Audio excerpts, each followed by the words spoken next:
بەڵێ هەکار ئەمڕۆ ڕۆژی دووەمی کۆنگرەیە ئەمڕۆ کۆمەڵێک بڕگە لە کۆنگرەی چوادەی پارتی دیموکراتی کوردستان بەرەوە دەچن لەگەڵ کاک ئاری هەرسین ئەندامی کۆنگرە گفتوگۆی زیاتر لەو بارەوە دەکەم. کاک ئارین سوپاس بەم دەرفەتە بفەرموویتێ ئێرە بفەرموویتێ شوێنەکەی من کاک ئاری بۆی جوانتر دەرچێوێنەکەت.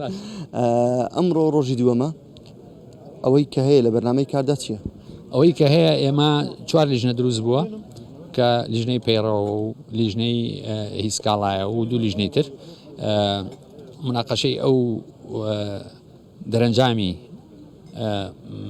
تێبینیەکانی یا زیادکردن و کەمکردنی ئەو لیژنانەکەین و ئیتر قسەیان لەگەڵاکەین و ئەوە دوای تەواوکردنی مەسەن راپۆرتی سیاسی و سکاڵا و پێشنیار وەرلەها پەیڕەوی ناوخۆ بڕیار وایە ئەمڕۆ دەنگدانیش بۆ ئەنجومەنی سەرکردایەتی بەرەوە بچێت پرۆسەکە دەکەوتە دوای وەڕۆ. من تەسەور ئەەکەم با منە بێ بە فاکت و دوایی لەسەر من نەکەوێت، بەڵام من تەسەور ئەەکەم ئەگەر ئێمە پێش نیوەڕۆ ئەو بەشەی یەکەم کە تۆ باسە کرد تەواویکەین هیچ نامێنێ جگە لە دەنگدان و لە هەڵبژاردن کە ئەویش ئینشاءڵڵا لە دوای نیوەڕۆ جێبەجێکرێ. سیستەمی دەنگدان چۆنە؟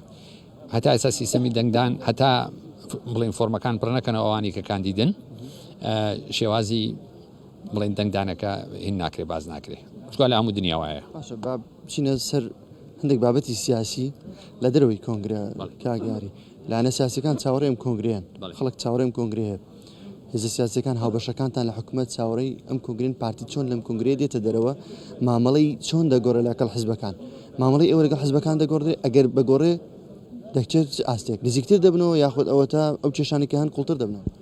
جارێ با من یەکشت بڵێم هێشتا کۆنگرە تەواو نەبووە، بەڵام ئێمە بە زمانی کوردی ئەڵێن مانگە شەو سەر لە ئێوارە دیارە ئەگە سەیری تەنزیمی ئەم کۆنگرێ بکەی ئەو سەقامگیریە ئەو ئیستیقرارەی لە ناو کۆنگرە هەیە کۆنگرەکەمان بە سەرکەوتووی کۆتایی دێ.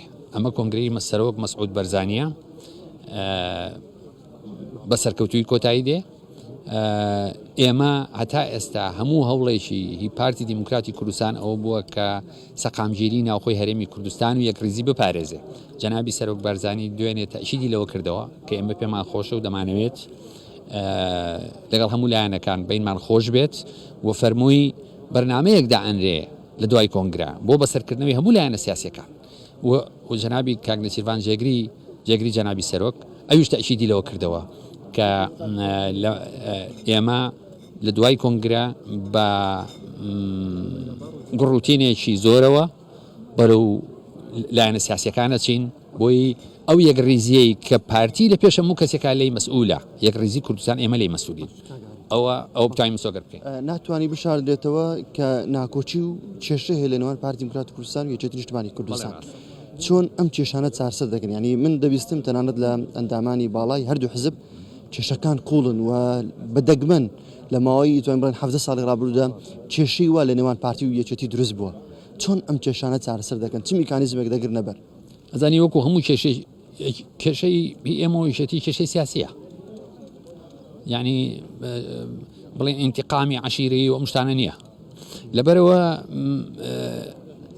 لەبەرەوەی سیاسیە هەموو کێشەیەکی سیاسی بە گفتوگۆ حەل ئەبێ یعنی چارەسەر بێ بە ڕۆژێک نا بە دوو ڕۆژ بە هەفتەیەک بە مانگێک کوڕە بە ساڵێک ئەو مشکلە نییە. مهم ئەوەیە ئێمە تاکە ڕێگایەک بۆ گەیشتن بە سازان بریتیە لە گفتوگۆ بریتیە لە بەکارهێنانی مێتۆدی دیپلۆماسی و سیاسی کە ئەویش بریتیە لە جۆگرتن لە یەکتری ڕێزگرتن لە بۆچوونی یەکتری و دۆزینەوەی خاڵە هاوبەشەکان لە نێوان ئێمە یەکێتی نیشتیمانی کوردستانە ئێمە یەکێتی زۆر شتی ناخۆشترمان هەبووە ئەمە هیچ نییە ئەویش چارەسەر بێ. باشە کاگاری ینی من بامە ئەو پرسیارەش بکەم کە لە نێو یەکێتی نیشتیمانی کوردستاندا کاتێک سەردانی لایەنە سیاسیەکانیان کرد توانین بڵێن لە 2 هەفتەی ڕابردوودا باسی بژادی کشانەوەیان لە حکوومەت کردبوو ئێوە وەکو پارتی دەستیان دەگرن بۆەوەی کە ڕێگەنەدەن لە حکوومەت بکشێنەوە یاخودەوەتەوە تا پێیان دەڵێن دەرگا کراوەیە؟